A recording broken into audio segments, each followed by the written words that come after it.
नमस्कार शेतकरी मित्रांनो, मी आहे प्रताप बोडके. तुम्ही पाहता चॅनल कृषी तंत्र. कृषी तंत्राच्या कृषी सल्ला या कार्यक्रमामध्ये आपले सहर्ष स्वागत आहे. शेतकरी मित्रांनो, प्रत्येक शेतकऱ्यांनी मनात असलेला प्रश्न आम्हाला विचारलाच पाहिजे. असाच एक प्रश्न नरेन राठवा या शेतकऱ्यांनी विचारलेला आहे आणि स्क्रीनवर तो प्रश्न दिसत आहे की सर, जर प्लॅनो फिक्स मारलं तर बोंड टपोरे होतात का? या अगोदर आपण बोंड टपोरे करण्याबाबत एक व्हिडिओ बनवला आहे आणि तो जर व्हिडिओ तुम्ही पाहिला असेल तर नक्कीच तुमच्या कपाशीचे बोंड हे टपोरे होणार आहेत आणि तेही अगदी खूप कमी खर्चांमध्ये. फक्त एकरी 100 रुपये खर्च. हा व्हिडिओ दिसत आहे, हा व्हिडिओ जाऊन तुम्ही पहा. तर मित्रांनो, प्लॅनोफिक्स बाबत अनेक शंका कुशंका आहेत आणि प्लॅनोफिक्स नेमकं काय करते आणि खरंच बोंड टपोरे होतात का, फुलगळ थांबते का, या सर्व प्रश्नाचे उत्तर आणि सर्व शंकाचे निराकरण आजच्या व्हिडिओमध्ये आम्ही करणार आहोत. त्यासाठी हा व्हिडिओ शेवटपर्यंत नक्कीच बघा. शेतकरी मित्रांनो, प्लॅनोफिक्स बाबत जर आपण पाहिलं तर यामध्ये एक घटक आहे, तो आहे अल्फा नॅप्थिल ॲसिटिक ॲसिड आणि हा घटक काम करतो फुलपाते गळ न होण्यासाठी. जर तुमचे फुलपाते गळ होत असतील तर बऱ्यापैकी लोक या प्लॅनोफिकचा वापर करतात आणि चुकीचा प्रमाण घेऊन याचे जर काय आपण फवारणी केली तर बऱ्याच वेळी शेतकऱ्याचं मोठं नुकसान देखील झालेलं आहे. मित्रांनो, याची जर फवारणी केली तर आपल्याला आपल्या जे कापसाचे फुलपाते आहेत त्याची गळ होत नाही असं कंपनी सांगते. या व्यतिरिक्त कंपनी असंही म्हणते की याची फवारणी केल्यानंतर बोंड टपोरे होतात. पण शेतकरी मित्रांनो, बोंड टपोरे होण्यासाठी प्लॅनोफिक्स काम करत नाही. तरी मात्र बोंडांची साईज ही वाढते. मग का वाढते, त्यामागचं कारण जाणून घेऊया.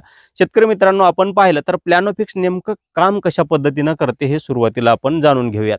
शेतकरी मित्रांनो, प्लॅनोफिकची फवारणी आपण केल्यानंतर 5 ते 6 दिवसानंतर आपलं जे काही पीक आहे याची वाढ तात्पुरत्या स्वरूपाची थांबते. म्हणजेच काय, 7 ते 8 दिवसासाठी तुमच्या कपाशीची वाढ हे प्लॅनोफिक्स थांबवतो आणि त्यानंतर आपलं जे पीक आहे, आपला कापूस आहे किंवा इतरही पीक आहे, तर ते काय करते, त्याची ऊर्जा कोणतेही शाकीय वाढीसाठी किंवा हाईट घेण्यासाठी करत नाही आणि यामुळे असा फायदा होतो की मग त्याची जी संपूर्ण ऊर्जा आहे ही ती बोंड भरण्यासाठी आणि फुलपाते सेट करण्यासाठी त्याचा वापर होतो आणि त्यामुळे आपले जे काही फुल आहेत, पाते आहेत, ते गळ होत नाही आणि त्याचबरोबर इतर ठिकाणी आपल्या पिकाने ऊर्जा वापरल्या नमुळे काय होते की आपल्या बोंडांची साईज थोड्याफार प्रमाणात वाढते. पण बोंडे टपोऱ्या करण्यासाठी प्लॅनोफिक्स काम करत नाही.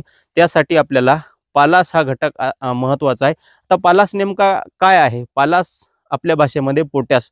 पोटॅश हे खत हे आपल्या कोणत्याही पिकाचे फळ भरणीसाठी, बोंड टपोरे होण्यासाठी, शेंगा भरणीसाठी, शेंगा टपोऱ्या होण्यासाठी काम करत असते. मग आपण ते पोट्याच्या स्वरूपात वापरू शकतो किंवा मग तुम्हाला जर तुमचे बोंड किंवा शेंगा भरणी चांगली करायची असेल तर विद्राव्य रूपामध्ये आपण देखील याची फवारणी करू शकतो, जे की 0,050 हे विद्राव्य खत आहे. मग शेतकरी मित्रांनो, नक्कीच तुम्हाला तुमच्या प्रश्नाचं उत्तर मिळालं असेल. याबाबत जर आणखी तुमच्या काही शंका कुशंका असतील तर नक्कीच कमेंट करून सांगा. या शेतकऱ्याचं आम्ही कौतुक करतो. असेच प्रश्न तुम्ही देखील करत जा, कारण त्यासाठीच आम्ही इथे बसलेलो आहोत. शेतकरी मित्रांनो, तुम्ही जर आमच्या चॅनलवर नवीन असाल आणि अशीच नवनवीन माहिती तुम्हाला पाहिजे असेल कोणत्याही पिकाविषयी तर नक्कीच आमच्या चॅनलला सबस्क्राईब करा. हा व्हिडिओ आवडला असेल तर लाईक करा आणि मित्रांनो, या व्हिडिओला जास्तीत जास्त लोकांपर्यंत शेअर करा, जेणेकरून इतरही शेतकऱ्यांचा फायदा होणार आहे. शेतकरी मित्रांनो, आजच्या व्हिडिओमध्ये आपण इथेच थांबूया. परत भेटूया नवीन व्हिडिओमध्ये.